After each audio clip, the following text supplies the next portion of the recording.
¿No habrá de pronto fallado la universidad pública, y lo pongo no en la Universidad de Costa Rica nada más, ¿no?, sino en conjunto, en la comunicación de eso a la sociedad, que de pronto no ha entendido que citó usted la autonomía, que la autonomía no es para defender solo a la universidad, sino a la universidad como un elemento útil para la sociedad, como voz de conciencia, ¿no?, como un espacio desde donde se puede incluso combatir y señalar al poder cuando el poder se equivoca o cuando el poder se desvía también, ¿no? Es decir, de alguna manera las universidades públicas están llamadas a colaborar con el poder, pero también a ser contestatarias y críticas. El Consejo Nacional de Rectores se manifestó en diferentes oportunidades, sobre todo el año pasado, sobre la necesidad de hacer una reforma tributaria. Y pensó también, ¿verdad?, y lo hizo de una manera creo que bastante sistemática, que debíamos como universidades públicas insistir en que cualquier reforma tributaria tenía que ser justa, tenía que ser progresiva, tenía que efectivamente combatir, por ejemplo, la evasión y la elusión fiscales. Y al señalar estos aspectos, efectivamente decíamos que teníamos que, como sociedad, encontrar el camino hacia una mayor justicia tributaria. Y esos posicionamientos de CONARE, que aparecieron, por ejemplo, en Campos Pagados, yo considero que fueron muy importantes, y yo diría que fue también de las contribuciones más claras en ese sentido.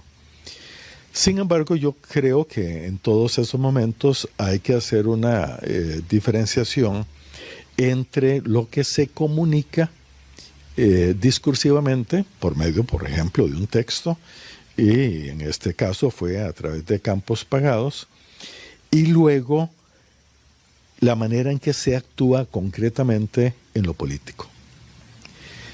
Y yo diría, siendo autocrítico, que si bien hubo un posicionamiento ideológico o, si se quiere, teórico importante, creo que las universidades públicas no fuimos suficientemente militantes en el momento de hacer la transición de lo teórico a la lucha política. Y en esto, claro que es mucho más fácil ser autocrítico cuando los acontecimientos ya han pasado, ¿no? Pero viendo lo que sucedió hace apenas algunos meses, creo que una mayor presencia de CONARE y sobre todo un énfasis político todavía mayor hubiese sido oportuno en esos instantes para poder quizá lograr que el texto que finalmente fue aprobado como ley no fuera tan perjudicial para quienes efectivamente en este país son víctimas de un proceso de exclusión que ya no es algo reducido a una pequeña masa de personas, sino más bien a una masa que se hace cada vez más grande.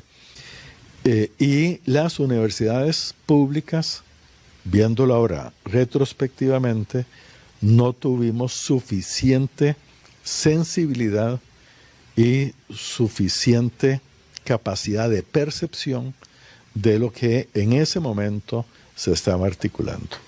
Y sí, ciertamente yo creo que hubo un desfase, una diferencia entre lo que dijimos discursivamente y lo que luego hicimos políticamente. A mí me parece, Hidalgo, ese reconocimiento, pero me asusta un poco como ciudadano, además como ciudadano no muy viejo, pero tampoco tan incauto como para creerse joven ya en sus 40 y a estas alturas con las responsabilidades que mi condición etaria impone.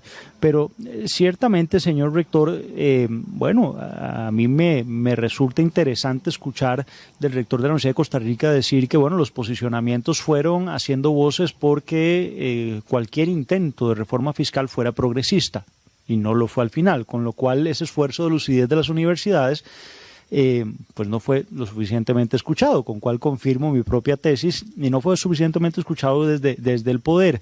Ahora, vienen otras olas de esa misma corriente y que están ya llegando a la costa, ¿no? Y que ya están creando impacto en estas placas tectónicas que hoy vemos moverse a nivel social y político. Hablo de empleo público, que no deja de tocar desde luego a las universidades, pero también de una comisión instaurada para analizar solo el tema del FES desde la Universidad de Costa Rica, en donde de pronto ustedes han tenido incluso que recurrir judicialmente ya en defensa de la autonomía. Ya no, eso va mucho más allá de las finanzas, pero a mí me gustaría que usted le explique a los costarricenses por qué, subentrando por el trillo de las finanzas públicas, puede terminarse trastocando la autonomía misma de las universidades, digo.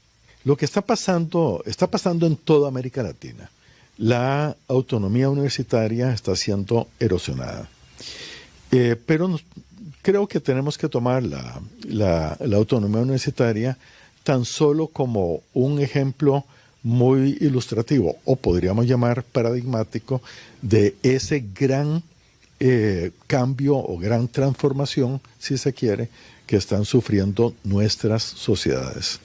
Sobre todo aquellas que se han caracterizado por tener un Estado social de derecho bastante maduro. Lo que está sucediendo es que se están erosionando prácticamente todas las conquistas políticas y sociales de los últimos casi 80 años, ¿no? Yo diría que en América Latina la autonomía universitaria no existe ya, ¿verdad? Y que casi el único país que la mantiene es Costa Rica. ¿Qué es lo que está sucediendo? Hay un proceso de restauración de el estado de cosas que regía antes de la Segunda Guerra Mundial. O sea, se está restaurando un sistema político y económico que, bueno, fácilmente, digamos, lo calificamos como capitalismo salvaje, tratando de disminuir aquellas conquistas que fueron dadas en la posguerra, cuando